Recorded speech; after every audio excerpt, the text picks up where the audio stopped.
Hello, everybody. Hi, it is good to have you here once again for another episode of the Dork Side of the Ring podcast. I am your host. I am the purveyor of all things dorky within the scope of professional wrestling and sports entertainment. I am Grumm. Hi, it is me. It's actually me this time. My girlfriend is not here to steal my shine. It is just me. If you wish she was here, me too. But hey, look, it's just me, but that's good. It should be good enough. If not, then I don't know what to do for you. I can't. Well, look, I'll keep it short so that you can get to the later part here. We've got a fun episode this week. Duke the Dumpster Droese, we're talking about him. We're going to watch, we end up watching his match against Triple H at In Your House 6. And by we, I mean myself and the close personal friends, Diabeto and Hobb.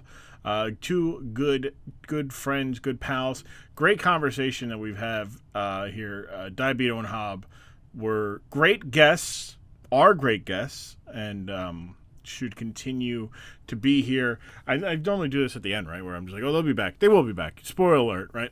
But no, fun episode ahead of other thing. Thank you guys for such warm and great feedback from last week's episode. Last week's episode being the Valentine's Day episode with my girlfriend.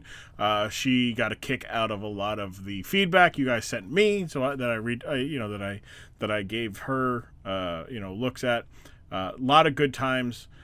She, will probably be back on at some point. Who knows? That's up to her, really. I don't control her. Her fee's a lot. She's got a high booking fee. Smart though. That's why I love her. This week's episode is about Dumpster Droese. I'm going to get stuff. I'm slowly getting back. Having COVID and then at the start of January and then my birthday at the end of it really put me behind about a month behind, because when I had COVID, I really wanted to get a bunch of stuff done before my birthday because I knew coming back from vacation would kind of put in my momentum, and it kind of has, but it's all right. That's why I recorded a lot of episodes before. It wasn't able to get a bunch of stuff done, but this on the Patreon, a couple things will be going up. I do have about 8 or 9 days. I don't know what's today, the 19th, so 9 days to get the Elite of the Elite Patreon special episode up. I don't know who I'm going to get it for yet. I do know we're going to talk about December Dismember though. So I look forward to getting some friends together to watch that. You go to support.grumm.tv, become a patron today, and you get a bunch of the stuff, including next week or this week, upcoming weekend.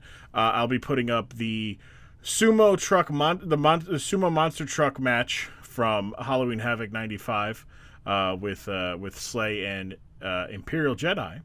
I'll have them do that. That video will be up on there. And some other stuff. So go to support.grumm.tv. Support me, support the pod, support the friends you hear. And that's it. That's all I got before that. So let's get into it. Myself, Diabeto, Hobb, talking Duke Dumpster Droese here on the Dork Side of the Ring podcast, starting now. You know what? If I knew you were going to be having to grab a bunch, I would have found some car related stuff on the. I was like, man, I really want to do this one because I need to do a character. Like, we got to do a character. It's been a while. I haven't done one in a couple episodes. And then I was like, all right, perfect. This is good. This one's got a couple different vignettes, and I got an actual pay-per-view match. This is great. But and then I was like, well, maybe. And I was like looking through my topics, and I'm like,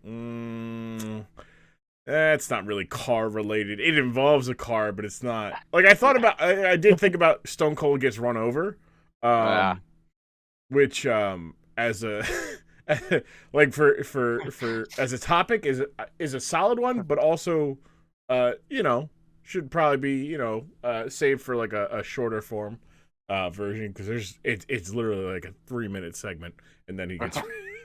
But we'll get to what we're actually talking about a little bit. I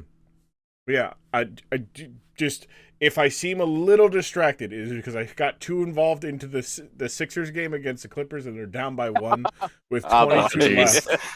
So I'm just watching the Sixers try to foul on the inbound, and the Clippers 8 up 4 seconds. So But yeah, so if I'm distracted, listener, that's why. And if you hear a table slam in the middle of me talking, or anybody talking, just know that something happened, good or bad. That's what it is. We live here. We got vibes and mood. But yeah, no. I like normally we just do this like normal like pre-talk stuff, but I kind of want to just do a play-by-play. Like just a live play-by-play for you and the listeners of a game that by the time this airs is at minimum 3 weeks old. Like it's incredible. But no, we're not going to do that. We're not going to do that. We will introduce our lovely guest this week here on the Dork Side of the Ring. We've got Diabeto. I have diabetes. And Hobb. What's going on? All right, well there we go. I wanted to see if Hobb did the thing. It was like I'm Hobb and I have and I have blank. Like I had nothing ready. I was getting my cheap pop with that diabetes comment. Mick Foley would be proud. Like I'm Diabeto, I have diabetes, and I'm Hobb. I'm a tiger. Yeah. I do not have diabetes. I do not have diabetes. I don't know. I might. Who knows? I don't know. I haven't gone to a doctor and I couldn't tell you how long. But we're here on the Dork Side Ring. Welcome, guys. It's good to have you. Glad to be on. So we normally start off with some introductions. We continue to go in alphabetical order, and this way we'll keep this nice and good. We'll start with you, Diabeto. Tell the people where they can find you if you want to be found, what you got cooking, if you got anything cooking, anything that you would like to plug. I mean, all I got is just my Twitter. I just put some. It's all vibes there too, but that's just at Dinzelberg. It's like Dinkelberg from the Fairly Odd Parents, but with the Z. Mm-hmm. Okay, all right, but that's all I got. That's all you got. That's all you got. What about you, Hobb? What do you got cooking? Tell the people a little bit about you and whatnot. Yeah, I'm not tweeting a lot, but I'm on Twitter at EA Hobbs. I think my Instagram's the same. That's mostly food for the most part, but feel free to shoot a follow. Hobb does not work for EA. It's not like EA, like the company. It's EA as in like just regular letters. Yeah. My Twitter profile used to say EA Hobbs, like. It was like marked with the EA logo.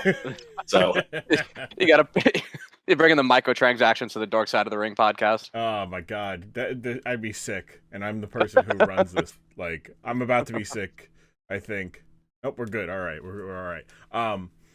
Yeah. The like I said, the game is going on, and Joel just scored to get his 40th point, and it's they're still down by 1. Anyways, I'm slightly distracted as we record here, and I didn't want to because we pushed it back about an hour, and I don't want to take up too much of you guys' time. Even though like I feel it's a Friday night during a pandemic. What else could we have to do? Live our life, I guess. I don't know. So what we also do here on the Dork Side is I get your guys' experience with professional wrestling, and I go in reverse order of the introduction. So we'll go with Hobb. Hobb, what's your experience with professional wrestling? So I was the kid who wasn't allowed to watch wrestling. Mm-hmm. So early on, it was, sneaking in at sleepovers, or my older cousin showing me a DVD. One that sticks out is like there was a tag team with like the Hardy Brothers back in the day. And then I think like a lot of people my age, the N64 games. Okay. Yep. So like WCW versus NWO World Tour specifically. A lot of time got in, and I always gravitated towards probably like Sting and Rey Mysterio. I think it was like the superhero fan at me as like an 8-year-old, and those were the guys that just didn't look like normal people. It's like, hey, this guy's wearing a mask. He's cooler than Stone Cold Steve Austin, who just looks like a dude. Right? Yeah, with those old 64-bit characters. Yeah, like it was just like a regular guy in black trunks. You're like, meh. Like, all right. Yeah. Yeah, if that's only your introduction to professional wrestling is just those models, then you don't have much to go off of. Yeah, I looked up the roster of the game. I'm like, I probably didn't even like at that time. Even like I was like just going past Eric Bischoff or like even like Chris Benoit, like Eddie Guerrero. Like I didn't know about those people until later on. Mm-hmm. So like now I have a fairly, I guess, passing knowledge. Like if someone mentions the name, I'll be like, oh, he's a professional wrestler. I've watched Dark Side of the Ring. But it's not something I follow. But I get it. But you got enough for that's good. That's kind of it's good because then I can be like, all right, hey, like this thing involves this person, and you go, oh, I know that person. Okay, so at least like having a slight base context also for the viewers. Sixers lost. It was awful. I muted my mic while I screamed. At least I hope I did. I don't know. I know I muted the Discord for a quick second.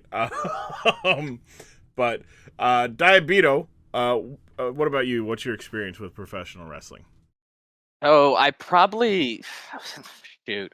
I think it was probably like 8 or something like that. I know it by WrestleManias. I think WrestleMania 21 was my first. It might have been 22.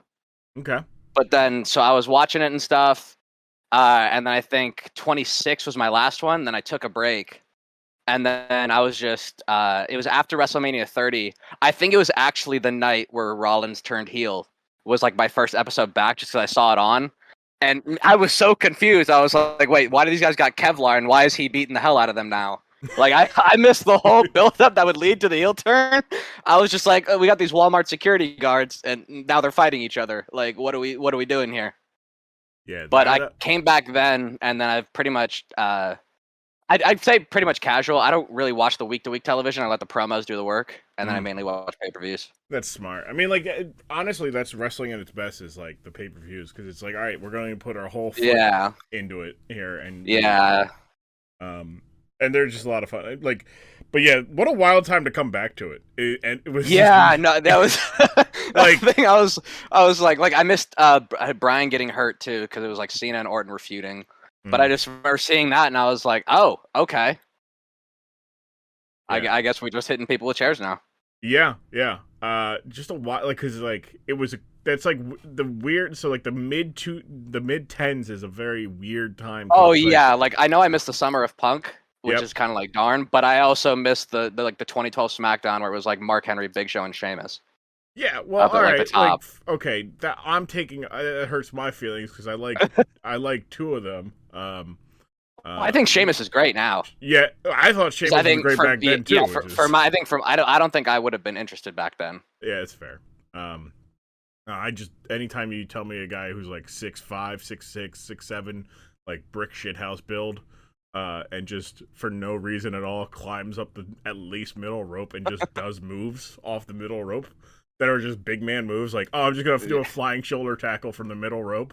Yeah, I'm all in. I'm all in. I like. No, I get that. That's fair. I love the collision of it, like just superhuman bodies. It's just fun to watch people like basically like I'm 270 pounds of pure muscle. I'm going to launch myself at you. From at least 4 feet up, like all right, cool, here we go. But yeah, that's like I said, weird time because it's like such a transition. There's like this is like post Punk. Like Punk is like just like I'm not in the main. I'm not wrestling Triple H. I do not care. That is not a match I want to do. I want to be in the main event. And if you're not gonna put me in the main event, put Daniel Bryan in the main event. No? Cool. Then I'm out. And it's like, well, Daniel Bryan ended up in the main event anyways because you left. So, really, who was holding down Daniel Bryan? Spin Zone. People are talking. Yeah. You're thinking it. Yeah. But yeah, so, all right, okay. So we got good references here. Good references. Nice. And I think my first, so it's a little bit later. I think the first one I remember like bugging my mom to buy was WrestleMania 18. She said no. So the first one I remember, first one I remember her actually buying was 19. So it was only a year later. Okay. And then from there on, once I got a TV in my own room that had the cable like fed directly into it, and you go to like channel 98, 99, and it's just fuzzy numbers. And I'm like, all right, cool. Like, I can hear clear as day, right? So I'm listening to Jim Ross, Jerry Lawler, Taz, Michael Cole, like, on the call. And I'm just, like, looking at black and white static bars. And I'm like, this is great. I can hear the promo. I thought you were going to say you did some, like, buy now, ask for forgiveness from your parents later type deal. No, I did that with Blind Date After Dark. So. Oh, jeez. And the naked news. Good times. Good times. Girls Gone Wild. XXX. Good times as well. I mean, that's why you just stay up until 2:00 in the morning watching Comedy Central to get the preview for free. Yeah, you get the preview for free, but I'm getting the content for free. You know, you just like you're like squinting through the fuzz, hoping that the picture comes in clear enough to see a nipple. Before the internet, desperate. We were desperate for it. Hey, I know. We're around the same age. Yeah. You didn't need to incriminate yourself there, Rob. You could have just let me take all the heat. But yeah. All right. Okay. So that's good. That's good. Nice talk. And I always enjoy being able to talk about being a devious child. I'll put it that way. For reasons. So today, as I said a little bit earlier, we're gonna be talking about a character. And as you kind of guys both, Diabeto, you may know a little bit more just because being a little bit into wrestling. Hobb, not so much, but wrestling has had its fair share of interesting characters, both in the ring and out the ring. We're focusing on in the ring stuff here on the Dork side of the ring, not too much outside the ring. I mean, we might delve into it, but so there was a time, and it's kind of coming back a little bit, at least in WWE, but also on the independents a little bit, where people are characters, and very interesting characters at that. Some more interesting than others, some very basic, some very involved. But this one we're going to watch is a basic one. Now, before we get all the way into that, I need to ask you guys, if you guys are, growing up, did you ever, try to talk to the mailman, build a relationship with the local mailman, trashman, delivery guy, it goes viral every couple of months of this kid became friends with the garbage man and brings the garbage man a cookie every day or every time he comes by. Did that ever run through your child brain? No shot. I mean, the extent of my interaction with the mailman, sometimes during the summer we may leave a water out there because our mailbox is right by our front door. But otherwise, our extent is I'm going out and he's coming up and he just hands me the mail and says, "Here you go, boss." And it's the coolest guy I've ever met. He could be my best man just for these limited interactions. That's all I need. But that's the true Ron Swanson experience of best friend. I never talked a word to him. Best friend I ever had. Pretty much. What about you, Hobb? At all? Any? No, I mean, growing up, the neighborhood I lived in, we had mailboxes where, at the end of the driveway, and they just, drove through and put them in the box. So it's not like we had someone walking up to our door. And our town had, a dump that you had to, drive your trash to, so we didn't have any of that coming through either way. So it was, there was no interaction at all. God, you just unlocked an old memory in my brain. Dorkside is good for this at least once every 5 episodes. It's just me remembering something from my childhood. Not that, it's traumatic and I locked away, just that I forgot. Growing up, we had that. We had that too. We lived north of Scranton in Pennsylvania, so the boonies. We didn't have a trash truck, so we either put it in a barrel and had a bonfire, or took it to a dump. Yeah, we had a town dump. My dad would load the cans into the back of the minivan and take them down. Oh, man. Because you had to, I think you could, pay to have your trash taken out, but I don't think a single person in my neighborhood, I never saw a garbage truck going by. No, why? I can pay to do it, or I can do it myself. It's a bunch of adults just going, "Why pay the extra $40 for it? I'm just gonna load it up," and then all it takes is one time for the trash to fall over. And then you're like, that $40 is worth it. I do not care. It is funny though. I have the relationship with me and my mailman currently is very similar to Diabetes, which is just here you go, boss. And I feel like if somebody who doesn't know you refers to you as boss right away, they are a cool human being. That's the second. To me, it's the second best thing someone can call you.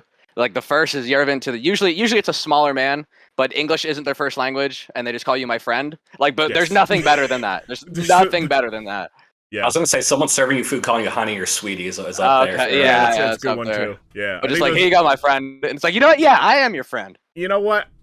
Look at you. You're so trusting of me. Yes, I am now. I'm going to reward you with good. I will be your friend. Yeah. No, that's good. I can't think of any. Like, I'm trying to think. Like the honey and the sweetie. Like, is just reassuring, especially if it's like at a diner and it's the waitress. She goes, "Here you go, sweetie," and you're like, "Yep, no, Thank you. You know what? Thank you. Do you mean it? Is it for me?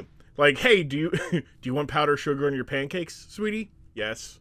Like, just takes you instantly back to being a child again, and you're like, yeah, you know what? Fuck it. I will have powdered sugar. You know what? Yeah, it tells you the food was made with love. Consequences be damned, you know? Yeah, so boss, honey / sweetie, my friend. Funnily enough, pal is not good. If you call me pal and you don't know me, I think you're a horrible person. I totally get it. It seems like you're trying to start something. That's the South Park bit to a T, and they nailed it on that one. Yeah. You're not my buddy, pal. Yeah. Which I'm not your guy, friend. Yeah, which is funny. Like, my friend is I'll take it if English is their first language and they still call you my friend, like, I don't know, it just feels warmer because they're like, you know, acknowledging that they all like that both people involved are humans. But whereas like pal, it's like, hey man, I don't know, which is funny because Vince McMahon loves to call people pal. Like, how's it going, pal? Dude hits you with buddy, and it's yeah. Buddy's also like weirdly off-putting. I wouldn't say it's disrespectful, but off-putting is definitely. Yeah, it's like, are we good here, buddy? It's like, oh, whoa. Yeah, right. I started saying like brother a couple years ago, like ironically. Yeah. And now I say it a bunch unironically, and it's like, God damn it. That's how it starts, is just mocking the people in our lives that are older that unironically have been saying brother for decades. Yeah. And you're like, oh, look here, brother. And you're like, hey, brother. Like I look like an undercover cop enough as it is, so I really I got to work on that. just hey, brother, how's it going? Yeah. Hey, you have any of that reefer, brother? Yeah, I'll smoke you up, brother. What? No, I don't smoke. Sorry. It's like meanwhile they have a joint in their hand. Like, I don't smoke. I'm good. I don't know. Yeah, I'm trying to like. It's a fun thought process of like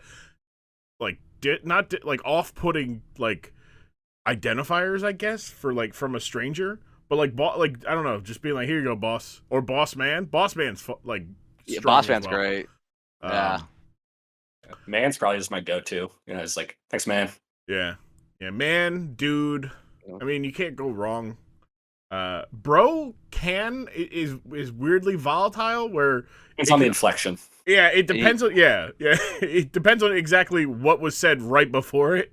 Yeah. The 2 words before bro really define how bro goes. Like, if you say, like, if you get in a fight or start off with a fight with somebody, but you call him boss or boss man, it's still weirdly de-escalating. Like, yeah. Oh, you want to do something about this, boss? That's Andrew Luck getting sacked. He's just like, thanks, boss man. Yeah, great form. Really. I have a friend's dad who he wouldn't really coach, but we all played baseball, and occasionally he'd call people Stallion. And like that's a really dope like nickname, especially if like you're an athlete or something. He's like, oh, "What's up, Stallion?" I'm like, "Oh, man, do you mean it?" Right, like Stallion is strong. I know Matt Riddle, who is a garbage person, calls a lot of people Stallion, and I'm like, damn. God, like, well, we had our moment. It was fun. Here's the thing: Stallion is still strong to be like out of like left field like identifier.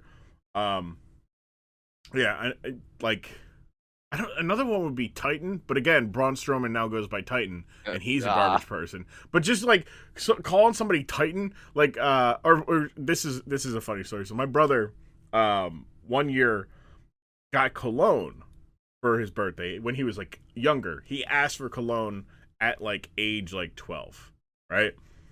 And he got it was Diesel cologne. So now, every so often... branded? No, not Shaq. It has nothing to do with Shaq. It's just called Diesel, right? And I'm like, that's disgusting. Like, no one likes the smell of diesel fuel. Like nobody, because my thought And isn't diesel literally the bottom of the barrel stuff? Like diesel like, is just not, like it's not good. But like it also has this not a good connotation. like it also does have a very different smell than regular gasoline, and it's like almost appealing. All right, so it's very weird. Like growing up, I'm like, oh, dude, diesel smells, and now as an adult, like I put diesel in like our work vehicles, and I'm like, yeah, you know what? This doesn't smell terrible. Like, you know, like there's been times where I'm hungry and I'll smell it and I go, you know, I'm really hungry now. Like, goddamn, like if only this diesel fuel was edible and would not kill me if I ingested it. But yeah, no, it's like so now every so often, like. Me and him will joke when we're doing our brother. I'll just be like, "Look here, Diesel. You know, like, how's it going, Diesel?" Like just like as a weird nickname, but it's not like a nickname for him at all. It's just like it's just equivalent to going like Boss Man. Yeah. Also, the clone also Diesel does sound like it'd be a scent of like Axe body spray. Right? Yeah. That's why. Are we sure it isn't already? Or like Bod Diesel, like something you find in a middle school locker room. I forgot about Bod. Hot Bod. I want your bod. Those fucking commercials just. Oh my god, BOD for me, Jesus! Why'd you remind me?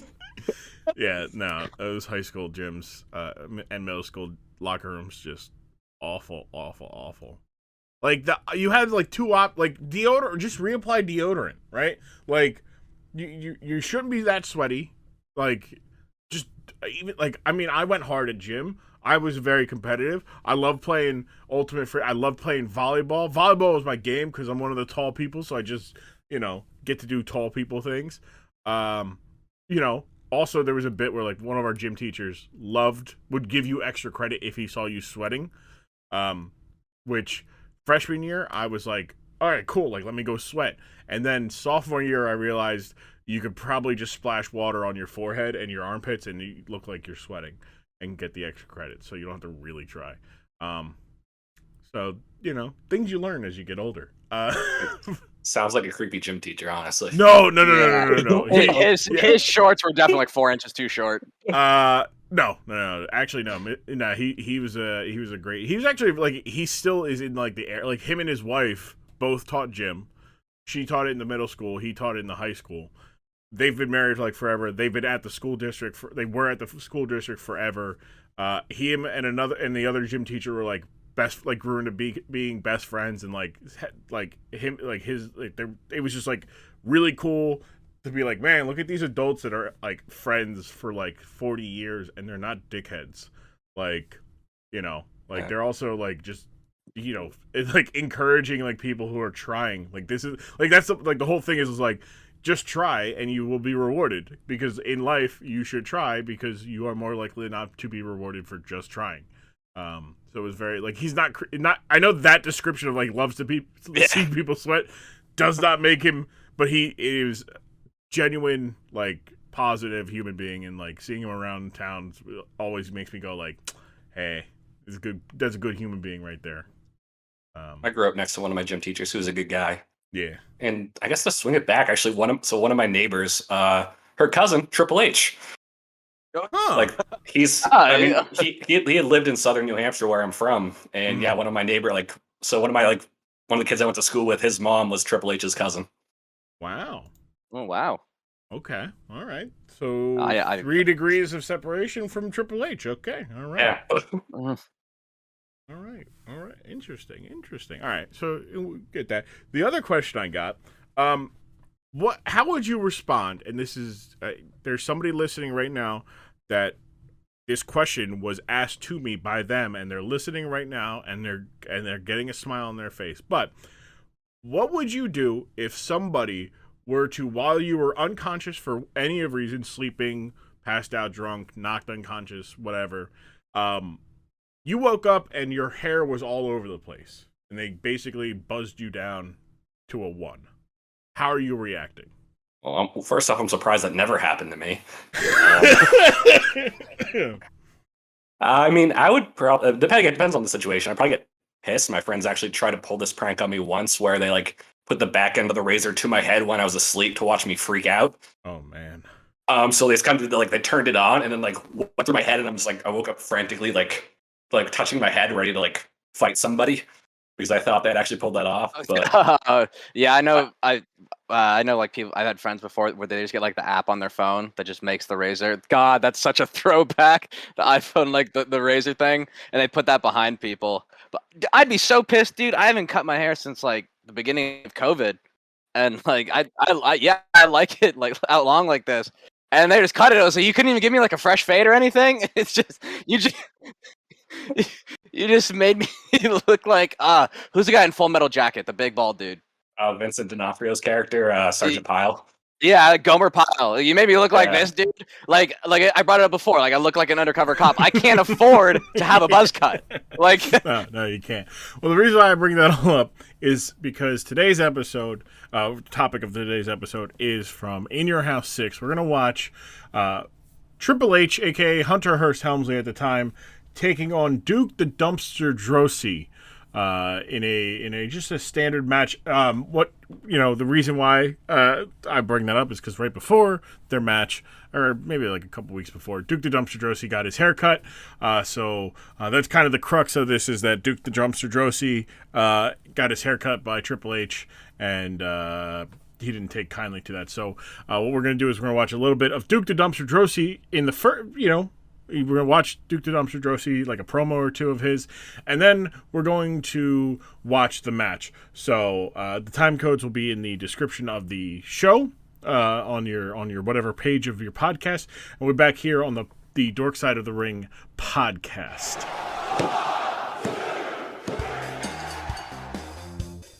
It's the American Dream here, baby. The American Dream, Dusty Rhodes here to tell you quickly, shortly, about the way you can support this podcast. You can go to support.grumm.tv. That's the patron for Grumm and this podcast. Go there. Become a patron today for lower than $1. $1 United States dollar currency. I forget what the denomination. The denomination, that's something different. Either way.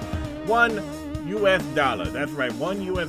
You can become a patron today. Go check out all of his live content that he's got in his Discord. That's grumm.tv. Go to his YouTube. Just search T Grumm on the YouTubes, and you can get there. And then all the Dork Side stuff your heart can handle, like early episode uploads. You get exclusive content like watch-alongs and even full episodes that are exclusive for the patrons. That's right. You get that there.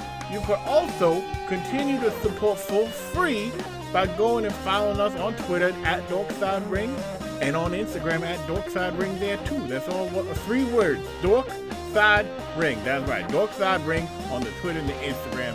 Simply put, that's the way. You can also go and leave a 5-star review. Next week we're going to look at that. We'll do it next week. We'll look at that. Leave your 5-star ratings on Apple Podcasts.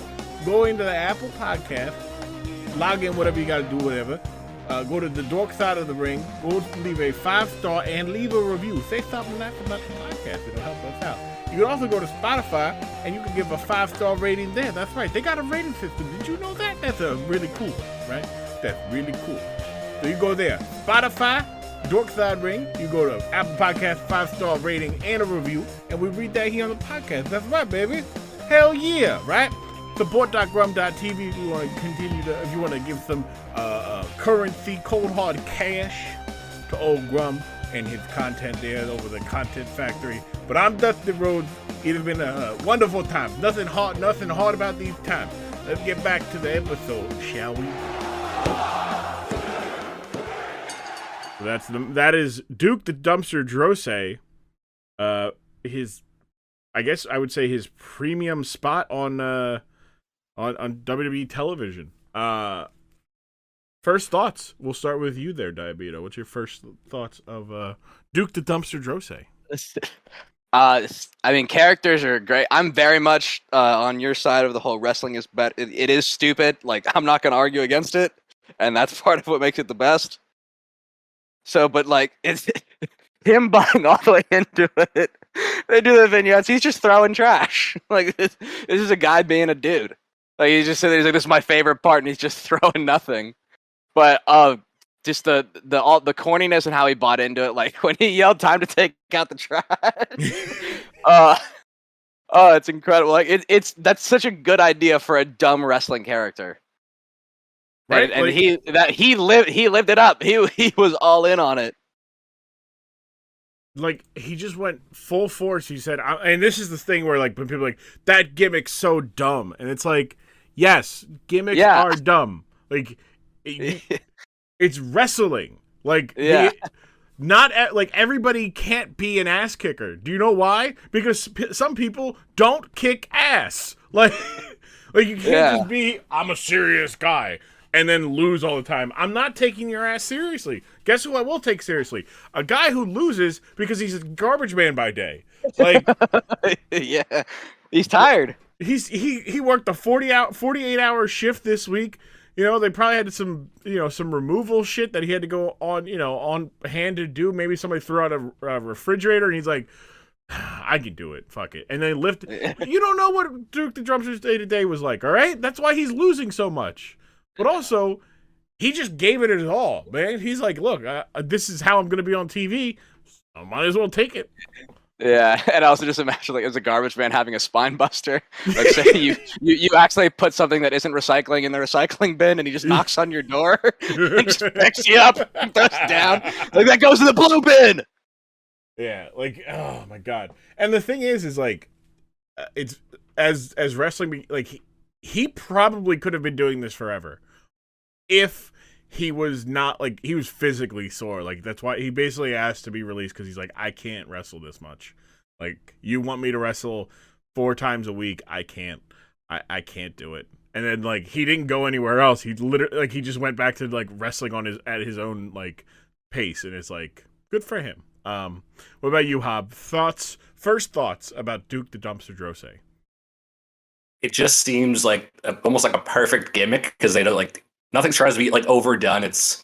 He's the dumpster. He brings out a trash can. He says, let's take out the trash. His move is called the trash compactor. It's like, boom, but, like, we're not going to, like, try to overplay it. We're trying to make something cute. Like, it is what it is, but it's fun. It's like, yeah. The and, like, promos were funny. I thought he was like Captain America, the trash bin, throwing the entire thing over the roof, but, right. Yeah, threw a garbage can over the roof, off the payloader, banked shot off the wall into the dumpster. It was like that old Larry Bird and McDonald's commercial. It's. But I just wonder, like when they're looking and they're making the vignettes, where it's like, what is the viewer supposed to take away from this? Like, is there any? Right, but it's like, is this supposed to be like, hell yeah, he threw the can over and banked it in the thing. That's badass. He's gonna win a title. like I just wonder if there's any irony involved in that, or they're just like, you know what? Fuck it, it's the '90s. Here, it's a garbage man. Like, it's definitely, it makes me feel like he came up with some of these, right? Where it's just like, business. First off, the second one we watched, which is like him like asking for the dump ticket, and then like, yeah, favorite part of the job, and just watching trash. Some of one trash bag. Yeah. And then, but then like they go, hey Duke, how's business? And he's like, business is picking up, and they're like, But then he, like, he goes, and that's just what I'll be doing. I'll be picking up and taking out the trash in the World Wrestling Federation. And I'm like, simple. Like, imagine he, like, got this gimmick, so he called his local sanitation department for, like, a shadow. Just, like, sit in the car with him and do the stuff. Well, I mean, that's not out there. So, Godfather, before he was Godfather, was Papa Shango, which is a voodoo doctor, voodoo witch, witch doctor. The idea behind that, right? And he doesn't know a lick about that. And he's like, I don't know anything about voodoo. Like, the fuck am I supposed to do? So that he goes and like shadows like people who practice voodoo. And like reads about it, and he does it as best as he can, but also like there's also a part of it like, hey, they want me to sit there and shake and convulse while I have a skull that's smoking on a stick. Like, there's only so much I could do that to be respectful. Yeah. Being a trash man though, there's no way you can be disrespectful. Like, also, I think he was always a good guy, but you could absolutely be a bad guy. Oh yeah, I'm not picking up. If you skip my house intentionally, I fucking hate you. Like, I feel like that's how the garbage guy is a heel. He just doesn't pick up your trash. Like, go ahead. I was gonna say Sesame Street is a garbage man as a heel perfectly. Yeah. Right. Like, and that's the other thing is like so as the bad guy, right? Like he just like grab like the good guys like prized possessions. Like they had a fucking and it's so funny. Bret Hart had a feud. Bret Hart, one of the greatest wrestlers to ever grace a professional wrestling ring, had a feud with a one-eyed pirate who stole his jacket. That's it. Incredible. That's the basis of his feud. The man stole his jacket, and he wanted to put hands on him for it. I think he also like wore it and ripped it. So like, but like, you're Bret Hart. You can afford them. Like, I'm sure that jacket does not cost as much as your yearly budget to these glasses that you have made custom to give to children every time you walk out to the ring. He walks out the ring 275 to 300 times a year giving out these glasses. And they cannot be cheap. They've got to be $20 per fucking glasses to make. Just the thought of the pirate stealing a jacket, nothing else. He's just gonna steal the jacket.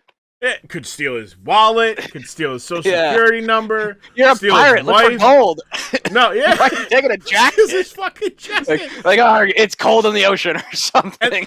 And he was legitimately a one-eyed wrestler. Like he had sight in one eye. And the joke is you should see him catch a ball. Because he's got one eye, he's got no depth perception. No depth perception. So the joke, because they just joke, and it's a joke that he's like, you should see me catch a ball. Like what the fuck? Oh my god, that's amazing. Has anyone ever worked their way out of a gimmick like that? The trash compactor so gimmicky. Like if he wanted to keep going, he could have done that for could he have done that for 10 years? Absolutely. Absolutely. So he makes a return in 2001. And I'll do this as a dork side this year because I really want to now. For WrestleMania 17, they have a gimmick battle royal. WrestleMania 17 regarded as the greatest WrestleMania of all time. WrestleMania 17 has got Rock Austin 2. It's got Triple H Undertaker. It's got the TLC match. It's got Chris Benoit versus Kurt Angle. It's got all these really good matches.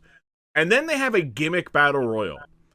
And they basically have Mean Gene Okerlund and Bobby Heenan come call the action, and then it's just a bunch of wrestlers of past that have dumb gimmicks. Duke the Dumpster Droese is one, the Gobbledygooker, Brother Love, Nikolai Volkov is there, Iron Sheik, who can't walk, is in there, and he wins. And the reason he wins is he couldn't go over the top rope. So no matter, it's like.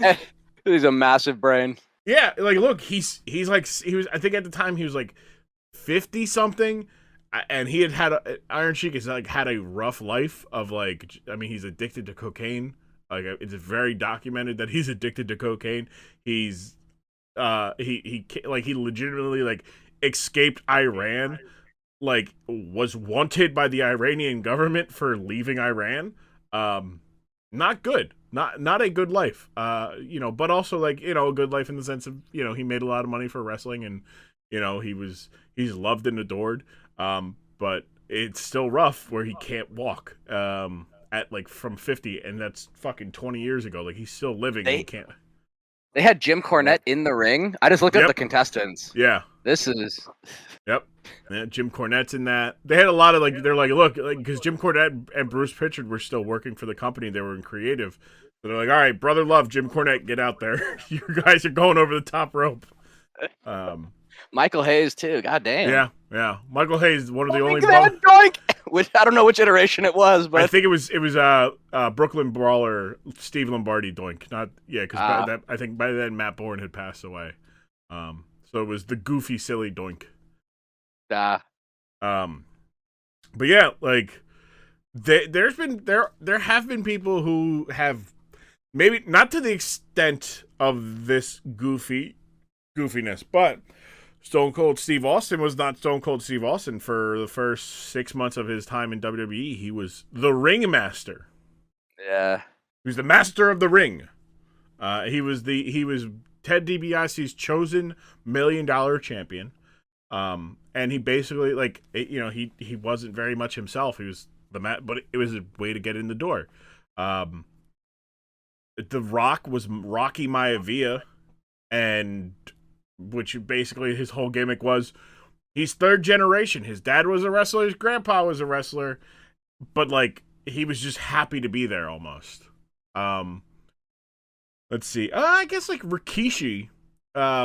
So Rikishi started in WWF as one half of the Head Shrinkers with his cousin Samu. He was there as Fatu, and then he got repackaged as a singles where he was just Fatu, but he was like an after school special, but he basically was like, yeah, I'm from the streets, and there's a lot of dangerous stuff. Don't stay in school. Don't do drugs. Like that was his whole gimmick. And then he shaved his head. They put him in a mask and they called him the Sultan, and he had the Iron Sheik as his manager. And then after a couple years after that is when he becomes Rikishi. I know, like Kane's another example. Yeah, that dude was a dentist. Even Batista. So Kane's is fun. He went from being Isaac Yankem, DDS, and it was fake Diesel, to fake Diesel, to being the Undertaker's once thought to be dead brother Kane. Batista went from being Deacon Batista, who's assistant to Reverend Devon, to being a member of Evolution and becoming the Animal. John Cena went from being the prototype, to becoming a white rapper from Massachusetts. I was gonna ask, is he still rapping and stuff? Or I mean, WWE, in a sense, like he kind of does, as a throwback to it is he'll just be like, yeah, I got some bars for you, because at this point in his life is like show up, be there, and people he was there. He came back in May or June. I want to say June, maybe it was July. I think it might have been July. Came back in July, and then showed up and just was John Cena, which meant just telling people that he was all about hustle, loyalty, respect, and that you can't see me. But then he would throw in some bars and then tell people, you suck these nuts. But now he's a respected comedic actor. Peacemaker's awesome. Yeah, I can't wait. I'm gonna wait for the whole season to drop and then binge it. But Vacation Friends was a very fun movie. That movie had no reason being that funny. For just none. It was a Hulu only comedy about the premise. It's and John Cena was hysterical in it. Absolutely, the fact that when they're on the beach at night, he just pulls out the gun. Yeah. Such a good scene. It's so good. And then just shows up randomly at the wedding, and just turns it into a great moment for him. But yeah, there's been occasional people where but it's weird because most times though, if you're saddled with something there's been wrestlers that were there was a hockey player with the Goon. We've talked about that. A future Dork Side entry will be TL Hopper, who was wrestling on the Independents as Dirty White Boy, and he came to WWF as a plumber. They had IRS. IRS was a tax attorney. He also had suspenders. They had before Bray Wyatt, they had Waylon Mercy, who was basically Sling Blade as a character. You had it could be problematic. Yeah, well, not to that. It was the premise of hey, he's from Louisiana and he's probably psychotic. He'd always talked about hurting people, but he would do it while he's holding worms, or he'd have a bug in his hand. It's very ahead of its time in terms of presentation and a character idea, but the guy was just too banged up to really do anything. Because you absolutely could have had him like go up against like Shawn Michaels and Bret Hart, and as a character be great. They put Barry Windham, who was a respected NWA champion, in camouflage and camouflage face paint, and called him the Stalker. Trying to think of what other bad ones. You had like some other ones that were like goofy adjacent, which is like Sal Sincere, who is just an Italian guy. So did they ever try a mailman? Earlier, because like they could tap in right now. Yeah, like instead of a trash can, he pulls out like a post with a full mailbox on it and smashes it over someone. Like I could see it. You know? I don't think they have, just because my brain is not immediately giving one. No. So okay, so the closest we ever got, Reddit. When I see my mom in the mailman wrestling again. You just Google mailman wrestler, and that's what came up. Yeah. So Big E, who is the former WWE champion, member of the New Day, when he was in developmental, he had talked about his time before he was Big E Langston. He wanted to be a mailman gimmick named Mel Man. Okay. So quote, I fooled around with some different ideas. Mel Man, in case you didn't know, was a wrestling mailman. I don't remember all the intricacies, but it was at a time before I got signed, so my buddies thought, we'd kind of bat around ideas, and we thought it would be a good idea. Then he revealed that the management at Florida Championship Wrestling felt about the unique gimmick. Quote, I got to FCW, they said, no, this is not a good idea. But my name was going to be Mel, last name Man, and I was going to come out with those short, like, old-school postal service shorts that were tight, you know what I mean? I had my mailbag.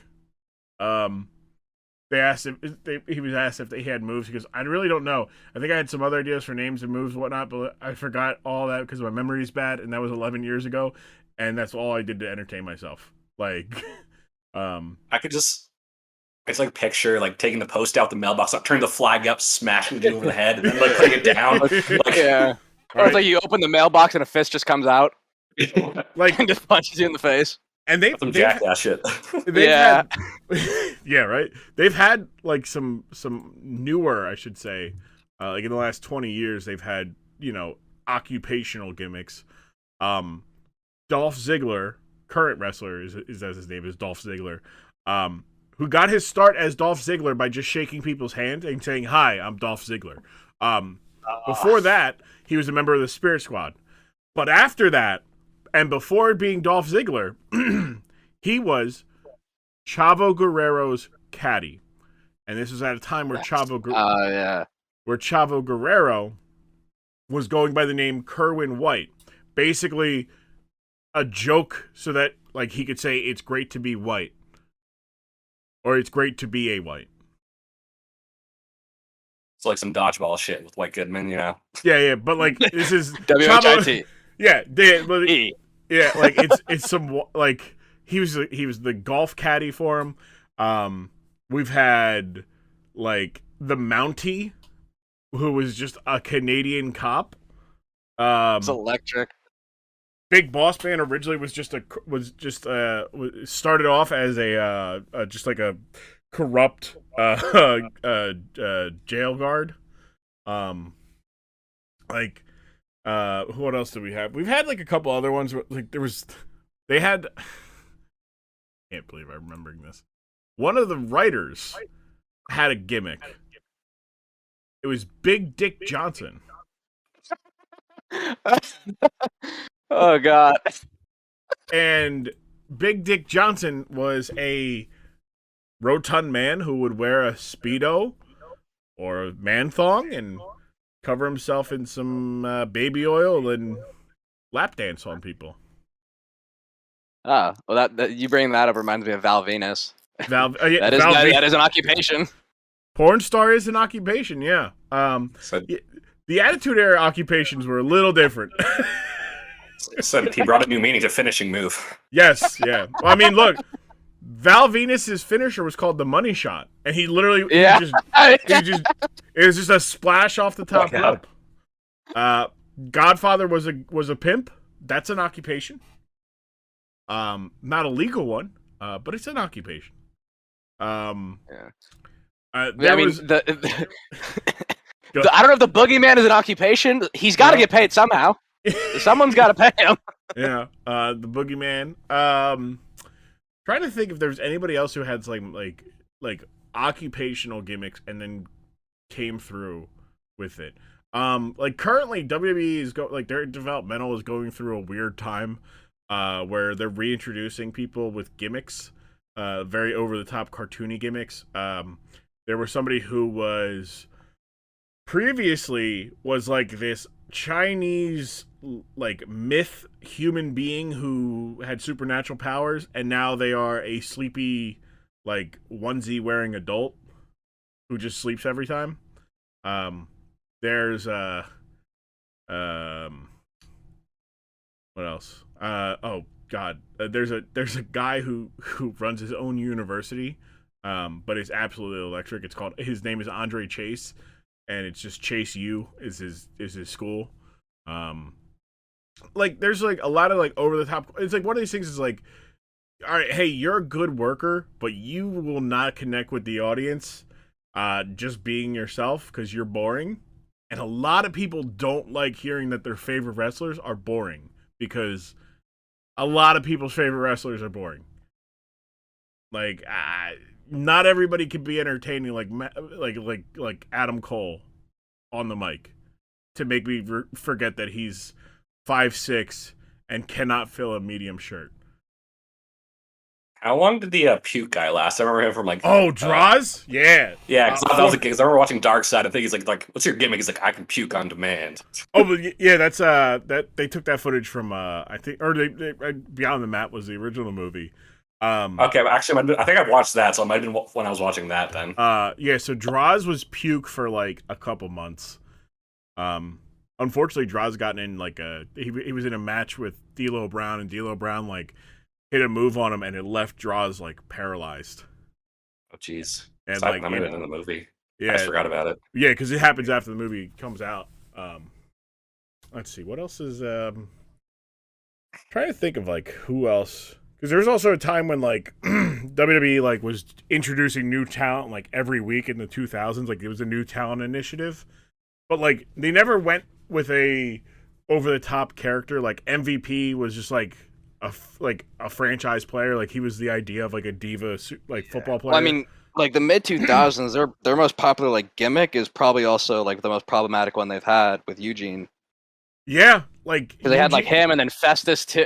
So like Eugene was weird because they never explicitly like, it's one of those ones where it's somehow it is a problematic gimmick, but the way that they handle it was they never said like exactly what it was. Yeah, like, you know, it was absolutely like they presented him as a special needs adult who was very childlike, but like emulated, like, was also like a wrestling savant. So like, yeah, so like that's the thing, where it was definitely supposed to be like severe autism, where you're able to focus in on one thing, and it was just like, and it was like, okay, like if you're supposed to think, it's like, okay, it's assumed, but like then they would like the jokes they would make about it and stuff like that, where it's like, oh, okay, this like you can't just be like, oh, we didn't say it when I heard, like, no, you're putting him down, like and it's like, but I also know like that was his idea, like that surprised me the most. That seems so much like a Vince thing, where he'd be like, yeah, sure, why not? And like he was like, hey, I have this idea. So the idea came from a super fan that the WWE knew, like they met this guy, they met this kid, and this kid was so full of life, like similar like how they like Connor, like a lot of their like Make-A-Wish kids, like Connor's Cure, who connect, like they connect with this wrestler, and the wrestler just like takes their time to like get to know the kid, and the kid just charms the pants off these adults, and they're just like, dude, this kid's awesome. Like it's like this kid is living life to its fullest in every definition of the word. We need to be more like this kid, just to be full of life. And the story goes is they didn't want to go as far as they did. That they wanted him to be the wrestling savant. They wanted to be, and Nick Dinsmore was like, no, because if we're going to do this, like this was the kid. If you're going to honor the kid, you can't paint it like that he's this or that. And they're like, no, like you realize that like what you're saying is we have to. And he goes, no, we don't have to be like heavy-handed about it. We have people that are old enough that they'll know what's going on. And yeah, you're going to have people who are going to speak ill about the character, you know, and say shit that they shouldn't say. But you can't control them. But you can put somebody on TV that children like this kid are going to look at and go, that's me. He's just like me. He you know, where it's like, and they're like, okay, well, I guess we can try it. And it took off for, you know, about a year or two of it being like a solid, you know, character. I mean, he had a match against Triple H at SummerSlam. He was featured in a big spot with Hulk Hogan at WrestleMania 21. Like, and then like it's not a good in you know, in the moment it was one of those ones where wow, you're really close to the line here, but also like no, because I remember because like growing up at that point I still thought like it wasn't staged or anything like that it was like a live stuff like that and everything was real, and because my mom teaches kids on the spectrum, so I remember seeing that and I was like wow, I was like these people get a lot of shit and like they finally got something. And ironically enough, too, like Nick Dinsmore is my brother's, like that's my brother's name. Wow. So like we found that later, and it was like, oh, that's not you. That's not you. Yeah, but that was a wild coincidence. But yeah, no, but it definitely, I get that point where like it was something where it was cool. Like it was nice to see that getting represented. But then like when you have him start to lose a bunch and just looks like an idiot, it's like all right, come like you're towing the line, and you kind of did it for a bit, but like you gotta stay like this to be able to do it. Well, they did the same thing with Muhammad Hassan.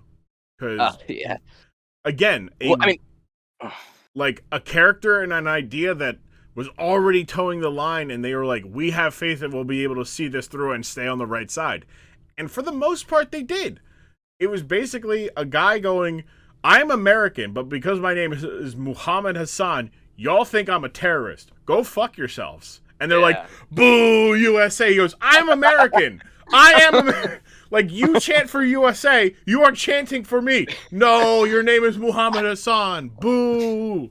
And, like, for the longest, for a full year, he was really, like, they were told they were on the right side of the line. He looks strong, but also nothing he says makes him look like a hypocrite, right? Like, it's not like, there's a way that they've done that in the past where it's like, oh, this person is a hypocrite. They're doing this. 100%. He's just going there, sitting in the ring, going like, "Hey, my name's Muhammad Hassan. Y'all hate me because I'm Arabic." Meanwhile, I grew up in Detroit. Like, I'm from Detroit. Like, and the other thing is, he's an Italian dude. Yeah, that's part of his thing too. He's Italian. Like, it was an Italian guy playing an Arabic guy. Like, it's just like, like, all right, whatever. And then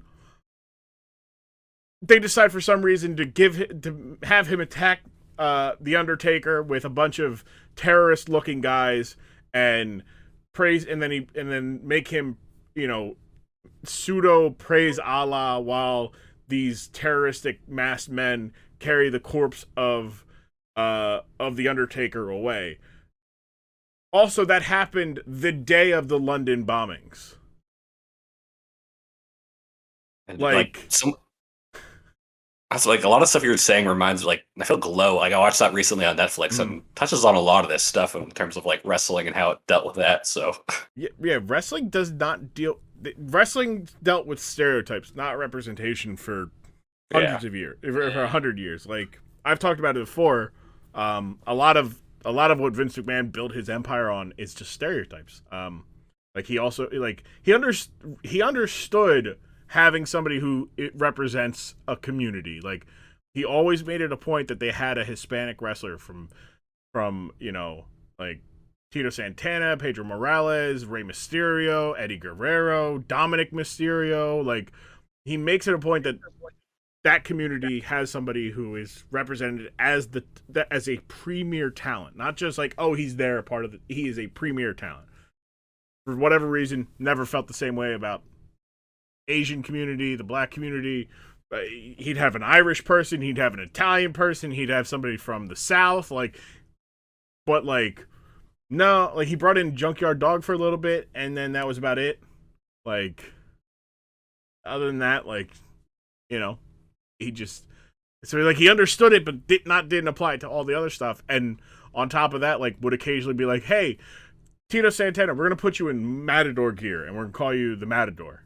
Oh hey, this person, we're gonna put you, one man gang. We're going to rebrand you as Akeem the African Dream. You're a white guy from Alabama. Yeah, for a while that's what a gimmick was. Yeah, but like Vince McMahon is not the only promoter to do it. Fritz von Erich built an empire as a wrestler by being a German sympathizer.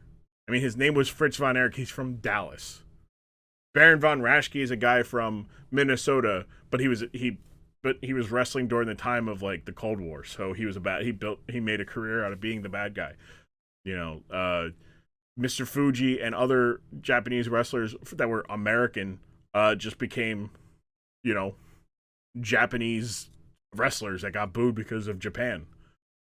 Like, this is all embedded deeply into the DNA of professional wrestling, and that's not even including just like how wrestling treated its fans. Like, for the longest time, obviously much like America, but wrestling fans were segregated. You couldn't, if you were black in the South, you couldn't have you were up in the nosebleeds, and you had to pay more than the white people had to pay on often than, for worse seats. And it wasn't until Sputnik Monroe realized, hey, I can be a bad guy to these white people by associating with black people. And then he started to associate with black people and then goes, nah, this is fucked. Like, first off, we're wasting money here. Just on a pure, like, money sense. We got no white guys. We have nobody here in the bottom levels because they're not coming to our shows. But we are selling out the top levels. This is it's unfair to them on multiple, like, their money's just as green. Like, it doesn't matter what their skin color is. Money is green. Let's get them down here, and started the integration of professional wrestling in terms of fans. Because it's like, well, yeah, if we can charge that, like, promoters like, oh, I guess we could charge them the same amount of money and for the same seats. Oh, but our white people are going to hate it. Like, yeah, but like, oh, the white people are going to hate it. Fuck them. You're going to be making more money. Yeah. Like, that's the, like, this, like, it's, and just on a sense of, like, if you're going, like, it doesn't, if you're in the business sense, or if you're in a business, you should be doing it to make money. And then Sputnik Monroe then from there turned it a little bit more of like, all right, hey, I'm going to help I'm going to help get some black wrestlers booked because now we're going to do this. And Sputnik Monroe credited for integrating, Memphis wrestling and like Big Cat Ernie Ladd, historic wrestler, Hall of Fame. I think it was one of the first black world champions or heavyweight champions of a promotion. But like, then you got guys like Bill Watts, who Hank Aaron got fired. Said, nah, fuck this guy. He's racist. Get the fuck out of here. And made way for the dominoes of Bill Watts being racist, getting fired by Hank Aaron. The NWO happens. But Bill Watts always wanted a black champion. Which he wanted it for the, like, look, I'll have one black guy. He's going to be the champion, and then black people will pay to see a black person win. Yes, good for me. It's like, well, that's racist. Yeah, he's just being a token. Like, that's not right. Like, Jesus, like, like, you got the right idea, but the path you took to get there. Yeah, it was way off. Like, yeah, like, you know what? Like, we can, black people can be champions, only so that I can get the black people's money, though. Yeah, look at me, I'm Bill Watts. Like, no, like what the like? You're so close, dude. You're so close. You're almost there. You're so close, yet somehow you're on the other side. It's like it's like if you had walked 5 feet to the right, you would have got here, right? But you decided to walk 37 miles to the left to get to the exact same point you're at. Like, and like that's like, you know, wrestling stereotypes, aka gimmicks, for a long time. Yeah. And in some cases still are. I think WWE just reintroduced one of their talents on NXT as in a Sailor Moon anime schoolgirl getup. She's a Japanese wrestler. You know, it's one of those ones where like that's all you came up with for her? That's it? Like, specifically her? Like, y'all couldn't find anybody else to do this? We still haven't had a male person. Yeah, like, you know, Mel Man is on the table. Yeah, but that's crazy. Especially, especially like seeing like how gimmicks have been like perceived in guests. Like they're not usually the top of the top and stuff. Like they're there for entertainment, stuff like that, and their ceiling's usually kind of low. Yeah. But it's also crazy to think that like arguably the greatest wrestler of all time was a gimmick for 30 years as just a dead zombie that had power of lightning. Yeah, that's it. To answer your question from fucking 20 minutes ago, Hobbs, The Undertaker. We went from gimmick talk to serious talk to name a little Sputnik Monroe. Yeah, who it's like sounds like a great guy, but also sounds like John Hopkins' newest cross.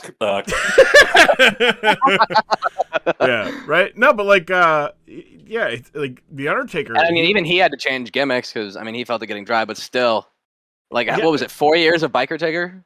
Not even. Not even. It was 3. Okay, yeah, so damn near. So okay, yeah, so pretty much 30 years. They're pretty much 30 years. Yeah, he was a dead man who could summon like. Yeah. And like he was like, and it got weird in the 90s. Like it went from being like, hey, here's an undead mortician, who is controlled by an urn, to being a satanic lord of darkness, who sacrificed. Is there anything behind like Sting and his makeup and stuff? Is there something there? Because I used to play him all the time. So this is the fun part. So this is actually one of those things that is cool about that. That is one of the objectively cool things about wrestling. So, 1996, Eric Bischoff decides he has to present WCW in a different way than WWE to be a viable competitor, because that's what his boss Ted Turner wanted. So in doing that, he proceeded to make the shows feel more real. Things quote unquote didn't go as planned. Things happened at surprise, and then Scott Hall left WWE. He was there as Razor Ramon, and came in and said, "Hey, you guys wanted a war. Well, we're bringing it to you." And suddenly people are going, "Holy shit, Razor Ramon is on WCW television. He's threatening war. What the And then Kevin Nash comes. And Kevin Nash and him team up, and they challenge WCW to a 6-man match. They're like, we got somebody on our team. Well, 3v3, we'll face you at this Bash at the Beach. So it's Sting, Lex Luger, and Macho Man Randy Savage versus the Outsiders, which is Hall and Nash, and their third member. Not to interrupt, but just is he Surfer Sting at this point? So he's like he's already in the midst of changing his gimmick, his look. So in 96, he starts growing out his hair and stops dyeing it. So he's in this weird half. He's got the Surfer Sting look of the neon tights and the face paint, but he's got dark, longer hair. So he's in this weird halfway zone. But he was already going towards this he was going to change up his look a little bit. So in this match, Hulk Hogan comes down and joins Hall and Nash to to form the NWO, the New World Order. And it skyrockets, and everybody's like, "Whoa, this is so fucking cool!" Like these guys, Scott Hall is using his real name. Kevin Nash is using his real name. Hulk Hogan's calling himself Hollywood Hogan because he's Hollywood now. He's going to the movies, and the way they presented the NWO is unlike anything any wrestling fan has seen. All that to say, it culminates for the Sting, because Sting's like, "Hey, no, these guys are not taking over WCW like they want. I'm gonna fight. We're gonna fight. Me, Lex Luger, Ric Flair, Arn Anderson, we're going to fight the NWO, and we are going to make sure that they do not win, that WCW stays WCW. Fall Brawl happens. Fall Brawl is their annual, like, late August, early September pay-per-view, where the main match is a War Games match. 2 rings in one, or you put 2 rings side by side, and a cage surrounds them with a roof. Every 5 minutes or so, a member from alternating teams comes in, and the match does not technically start until everybody has entered the match. But for 20 to 25 minutes, people are getting their asses whooped. Like, it's a long match. It's a fun match. Right before that, the NWO seemingly has Sting on their side.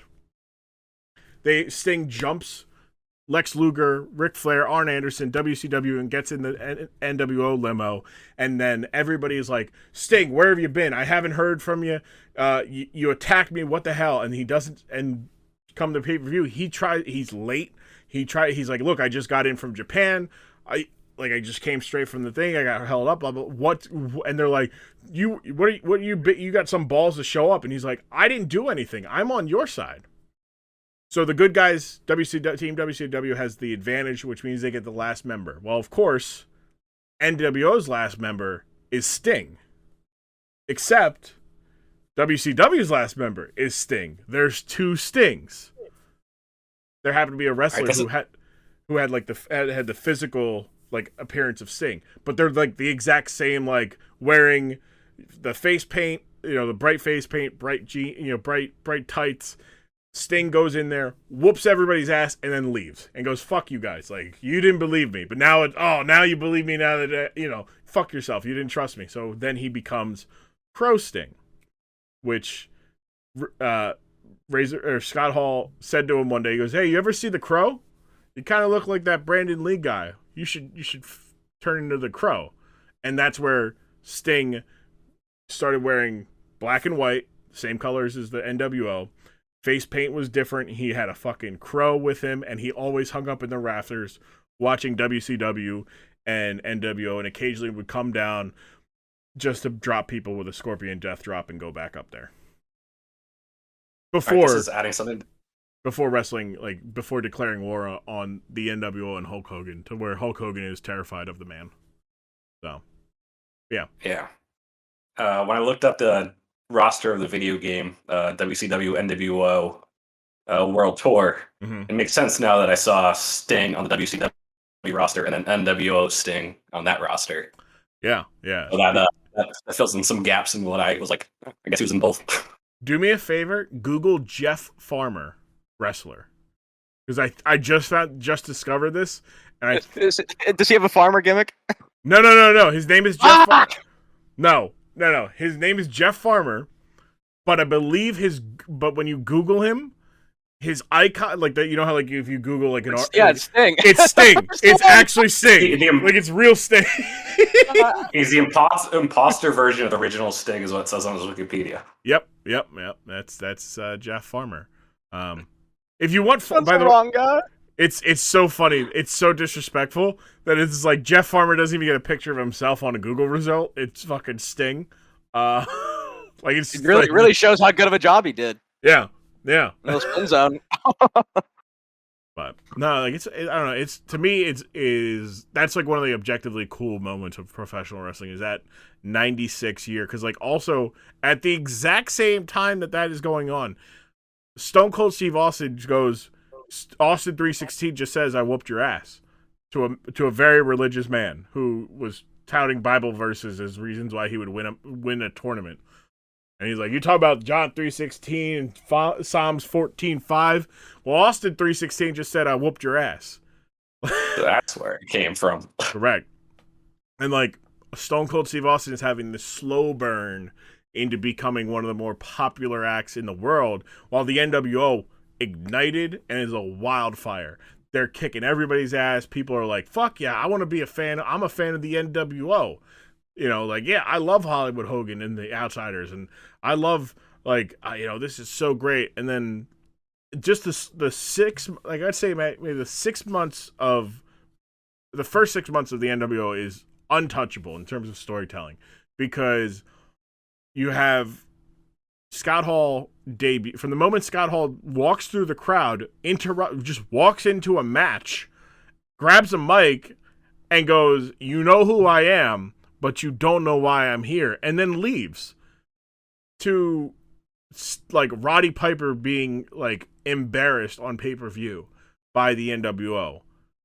Like it's uncomfortable. Like the way they embarrass him is uncomfortable. Like he's confronting Hollywood Hogan, and Hogan's like, "Hey, you want to call me old? How about you, huh? Show him your leg, Piper." And then like he doesn't want to show him the leg, so then they beat him the fuck up. They start like punch him a little bit, and then they rip his fucking kilt off, and you just see this scar all down his hip because he had just got a hip replaced. And Damn. it's like, oh, and then they whoop his ass even more. And it's just like, yo, like, fuck the NWO. No, let's go Roddy Piper. And then Roddy Piper chokes out Hulk Hogan at Starrcade 96. But there's no ref to call the match, to call it. So he chokes him out. He has Hulk Hogan beat, and then nobody there to do it. So then Hulk Hogan ends up winning because, you know, Roddy Piper lets him go to wake up the referee, and when he turns around, he gets hit, and Hulk Hogan ends up winning, and like they make this big deal of like, I choked you out, I had you beat, and Hogan's like, no one's seen the footage, no one saw it. I don't like because by this time, Eric Bischoff has gone from being just a play-by-play announcer to being like identified as the president of WCW to being a member of the NWO. And it's like, what the fuck? And the way that they get to that is very funny because it's like, whoa, all right, like, oh fuck, did they just say that Eric Bischoff's a member of the? Oh my god! And then Eric Bischoff's like, yeah, I'm a member of the NWO. What are you gonna do about it? And then is flanked by Hulk Hogan and, you know, Kevin Nash and Scott Hall and the Giant and I think Buff Bagwell at this time. So it's one of the I won't talk about it anymore in depth on on the Dork side ever again, because it's just, I mean, like, maybe I will, who knows, but like it's just one of these things of like that at the same time Stone Cold is going up, and like we're 7 or 8 months from like the Attitude Era really kicking off. So yeah, that seems like it was electric to like experience live or like in the moment. It's one of those things of I wish I was just a little bit older to have enjoyed it. Like, because when I got into wrestling, it was like 1998. So it's like I wasn't even born. I wasn't even born until 97. Yeah, Jesus Christ, you young ass motherfucker. Yeah, I always hate getting young people. At least you're not born before or after 2000, so that's good. That'd be brutal. Yeah. But still, what, you're only like 6 at that time, Grumm? Yeah, I'm 6. So my very first match is Mankind versus Undertaker in Hell in a Cell. Oh, what an intro! What an intro indeed. I've shown a lot of people their first wrestling match since the start of the Dork Side of the Ring. I've showed them that match as their first match they've ever watched because we'll like watch a segment and then, but not a match and whatnot. And I'm like, yeah, so like, you know, like, do you want to watch a match? And they're like, yeah, I'll watch a match. I want to watch a match. I was like, all right, cool. And then I just go put on fucking from King of the Ring 1998. Fucking Mankind versus The Undertaker in a Hell in a Cell, and their mind is fucking blown because their idea of professional wrestling is not a Hell in a Cell match where the guys start wrestling up top on an unsecure, unsafe chain link roof, like being held together by fucking zip ties. Yeah. Did they like cut the holes in the side back then to be able to climb up? No, like they do now. No, so they had to grind that. So you got a 6'4", 320-pound Mick Foley climbing the Hell in a Cell by just putting his wrestling boot into the regular links of a chain link fence to meet the Undertaker. The Undertaker, who's 6'11", 300 6'11", pounds. 310, broken ankle, climbing up the Hell in a Cell. And then they go, all right, well, we're going to throw you. They wanted to start the match by throwing him off the roof. That's how they wanted to start the match. From there, they were just like, we'll see what happens. Like on a pay-per-view where you have like this time, like it was like the third or fourth match from the last thing. So it's like, all right, we're going to have time to give people if this goes wrong. But also, if this goes wrong, you might die, Mick. And he's like, I won't die. I know how to. I know what I'm doing. He just throws him from 16 feet through a fucking table. And then they go back up top later in the match. Not later in the match. Immediately following him. So Undertaker is at the top of the thing, looking down on a dead Mick Foley. They raise the cage up enough that the EMTs can get a stretcher to the other side to where he is, because there's not enough room for them to go around the cage. So they have to raise up the cage. With Taker still up top. Then they get Mick Foley on there, and they start to bring Mick Foley back. And because they didn't raise the cage high enough, they don't get the stretcher up. So it's on the ground. They're like kind of like taking it like on the ground low. And it's like a dolly. And Mick Foley then gets up off of it, pushes everybody away, smiling like a sick fuck as the cage is on the ground and Undertaker is climbing down on the other side. Mick Foley, after falling 16 feet, decides to climb back up. They start wrestling again. And he goes, all right, Taker, chokeslam me. So he chokeslams him. Unfortunately, nobody had given any thought to people ever being on top of this thing. A, it's the second ever Hell in a Cell match. B, you have 600 combined pounds on this shit. Undertaker throws him back. Like, he just throws him back. He doesn't lift him. Thank God he doesn't lift him, because the way he threw him, the fucking cage flops over, breaks, and he goes through the cage, lands flat on his back. And if he threw him any higher or any harder, he would have over-rotated and would have like landed on his neck. So everybody bum rushes the ring going, oh my God, he's dead. Like, somehow... for real this time. Like, they're like, yeah, he's definitely dead. That wasn't supposed to happen. They're all like, what the fuck? Terry Funk, who is there because he's Terry fucking Funk, he's making sure that his friend Mick Foley's fine.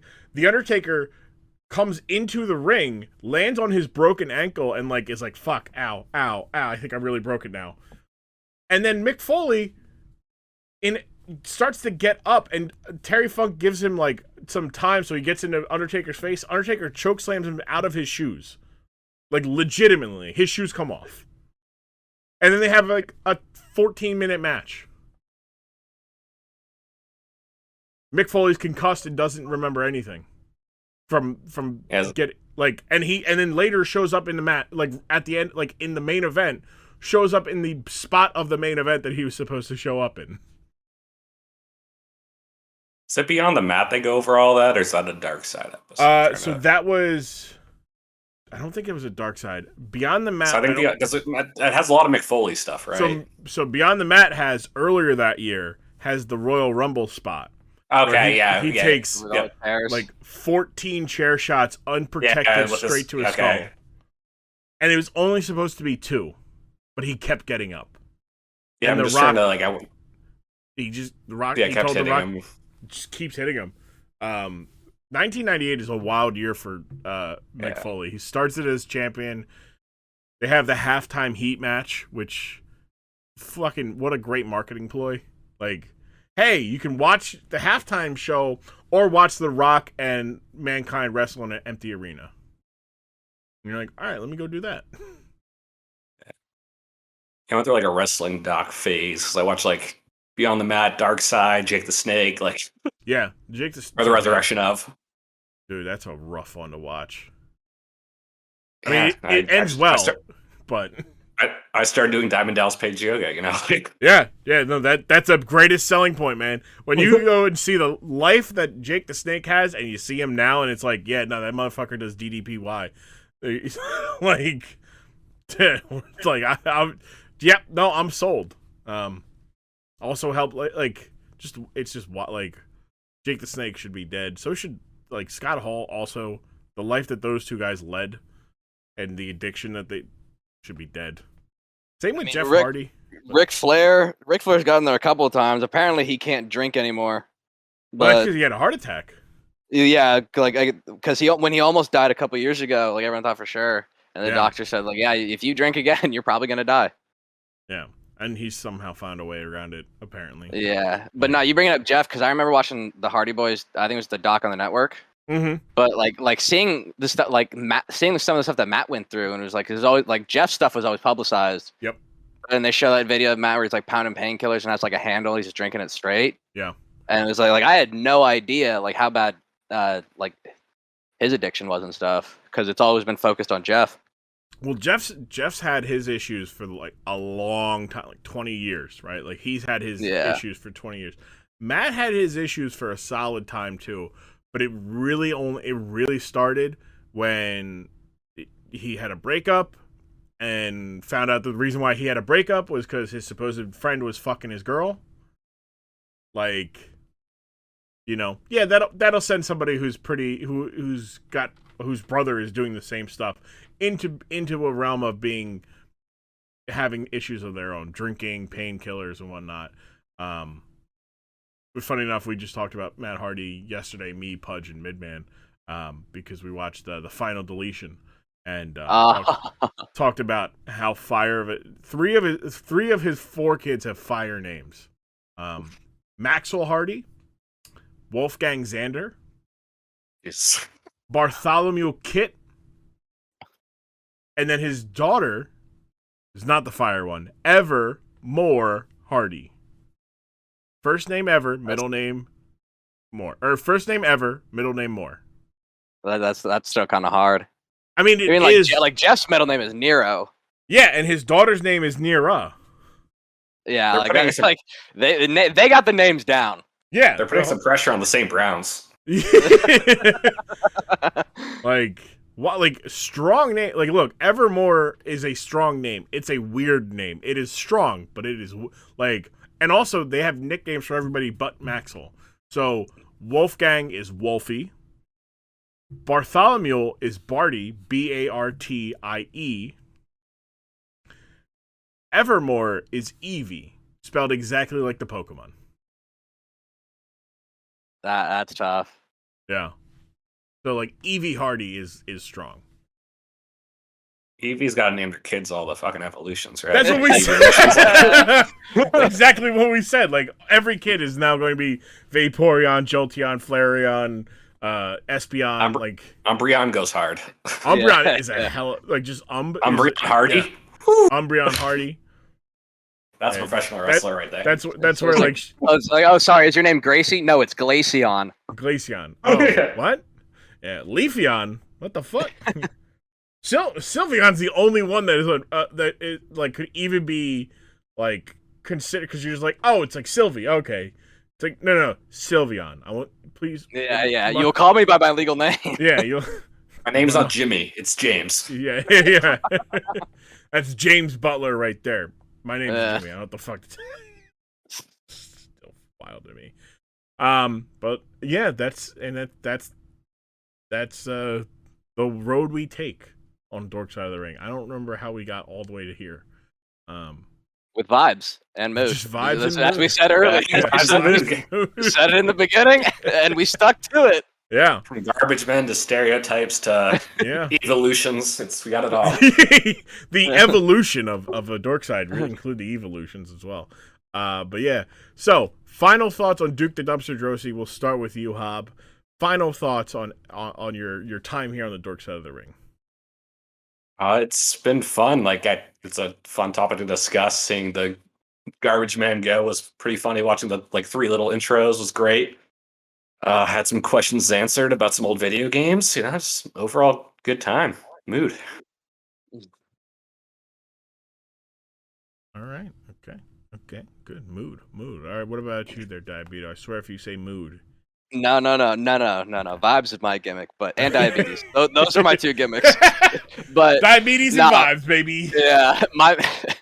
I mean, it's electric. He seems like just mainly, especially with the taglines and stuff. It's like he was made in a video game first, and then they tried to adapt him to real life. Just because it's just I mean, it's kind of corny, but in a good way. Mm-hmm. So it's like time to take out the trash, or it's like, bro, someone's just sitting around and was like, all right, yeah, this is just gonna be a bad guy in a video game, like an AI created. That's all the stuff. But it was electric, dude. Like I said, I love like let the gimmicks, like you do it right and let it be fun, even if it's not a gimmick. Like R-Truth, like something like that, Santino. Mm-hmm. Like bring in not everyone needs to be at the top. Like you need some comedic relief and stuff like that. Yep. And it's a garbage man. Like you can't really go wrong. No. I wish they would have done it where like every time he lost, he blamed on the fact that he worked 60-hour a week. He's like, look, this is my second job. Like I imagine he beats people and they back out a garbage truck and he just rolls them into the bin and then just drives away with their corpse. I'm now upset that they didn't get Duke the Dumpster Droese to be the person driving the dump truck or driving the trash truck when Eric Bischoff got thrown into the trash truck after the trial of Eric. Really missed out on that. Missed synergy time. Would have been a hell of a pop. All right, okay, yeah. So vibes and mood. As we go here, Diabeto, one more time, let the people know where they can find you, what things you are working on, or anything you would like to plug, and give some space on your little platform you got right now. Yeah, and I would just go with my Twitter. It's not ain't doing much, but the vibes continue over there. So again, that's at Dinzelberg on Twitter, DinzleBerg. I hope I spelled that right. I'm always the same way. It sounds like I think I spelled that right. I don't know. Yeah, sometimes I gotta I'll look for one of my old tweets and it's like, is it LE or EL? Mm-hmm. So I just have to wait for it to pop up and then I just copy it. Exactly. Spelling words kick my ass, dude. Words got me in the fucking figure 4, 24 hours a day. Hobb, your socials, your projects, and your causes you'd like to give some time to. Yeah, so EA Hobbs on Twitter. Instagram's the same with the 10 on the end. He'll catch me on probably start on Discord and some other fun people's podcasts. Me and Grumm have back-to-back episodes on running back the hits, the year-end 2021 reviews of albums. Not a better back-to-back. Couldn't be. Never could be. But yeah, all right. It is that is it. We've come to our end here on the Time on the Dork Side of the Ring for this episode, gentlemen. Thank you guys for coming on. I appreciate it. Thanks for having me. Of course, thanks for having me too. I will have you guys again with different people. It's almost remix season. Oh, jeez. It's almost or actually, it's almost who's turning heel. Who's turning heel? Which one of us is Seth Rollins with the chair? Who's got the chair? It's me. I got the chair. No. The person you don't expect it to be. But yeah, no, it's going to be Run It Back season, and then it's remix season. Because Run It Back is going to be running back like CPFs with CPFs, but with different pairing. And then remixing it is me with CPFs and my Twitch friends. Boom, all one thing, making electric content. And it's going to be amazing. Sounds great. We'll love to be a part of more. Yeah, it's going to be, you got absolutely. We'll love to have you again. So you guys take it easy. I love you guys. Have good nights. Get some sleep. Too, drink water. Love you too, Grumm. Drink water. I hope you've drank water. In fact, I'm going to drink some water right now. And I'm going to cut out the part where I'm drinking the water because it'll be quiet and you'll probably hear me slurp. Like, here's my... I'm opening it up now. Now, I'm going to just watch this. Ready? That's the good stuff right there. Drink some water. Hydrate. Thank you guys, Hobb and Diabeto, for coming on and being great guests for great conversation. The haircut prank. I'm sorry, there was a story there, and I think I'm pretty sure I said it during that second half. I hit the mute so I can sneeze on both on my side of the recording, both my mic and the Discord call and the recording, and I forgot to turn it back on, right? So unfortunately, we're not going to be able because I didn't notice it until probably midway through the match that we watched. So unfortunately, the watch along from this match will absolutely not be seen because I just don't have the stuff, right? But what I do have for you is my love and adoration and appreciation for continuing to come back to us every week here on the Dork Side of the Ring podcast. Not the dark side, not the other dork side. There's another dork side, but there's shitty dude runs it. I gotta figure out how to get ahead of that, because anyways, look, thank you guys for rocking with me. I appreciate it. Love you guys. Next week's episode is a fun one. It is myself, Oren, and Shawningham, two friends from Twitch, coming on, and we talk about Dominic Mysterio's custody fight, the fight over Dominic Mysterio's the fight over custody of Dominic Mysterio. I figured it out on the third time. The infamous ladder match between Rey Mysterio and Eddie Guerrero, which is a great match, wild premise, and those two get a good look, get a fun look at that. Also, I think I said, I'm like, oh, like this is the furthest between A and S. Like, just guess. It's a fun little trivia thing. Like, Oren is A, and then Shawningsham's S, and that's far, which is funny because then the following week is the closest. That's right, it is the closest. Actually, I guess it's not, because technically I had the Atomic Bear and the other, but it didn't. No, because it didn't. No, that's right. Yeah, because yeah. So no, it's right. Yeah. And week follow. That's it. But yeah, I'm running down the list. I only have a couple more guests to get on for the first time, so we'll be running back some guests. So if you have any fantasy matchups you would like to have, let me know. I definitely am going to get the guys who have podcasts together, get them on, and have conversations with them. Guys like the Grapple guys. Shout out Aaron, Luke, and Jay Sean, Jim Jam, Broads, and Aaron. In reverse order, I think. Anyway, shout out those guys. Shout out the Splash Brothers, Kane, Balin, all those guys. This is Cash. Well, no, I guess because what I had OXO and yeah, so Youngest. I did that. Shout out. This is Cash, OXO, and Youngest. Shout out. Running back the hits, Lee and Youngest. They'll be on together as a group, and then I'll have everybody else around. It's gonna be good times. Remember, check out the Patreon, support.grumm.tv if you want to help me out financially over here at the Content Factory as I churn things and get things back on a productive schedule. If you guys want to continue to support me for free, I appreciate it. I do love it. And that is how we make our bones here, is you guys listening and whatnot. But you go to the Dorkside Ring on Twitter, Dorkside Ring on Instagram. You can also go to our podcast pages on Apple Podcasts. Leave a 5-star and rate it 5 stars. Leave a review. That helps us with the algorithm. And then Spotify has a 5-star review system now. So go ahead, slap a 5-star on the Spotify as well, because that's going to give us the good feels. And I appreciate that. Thank you guys so much.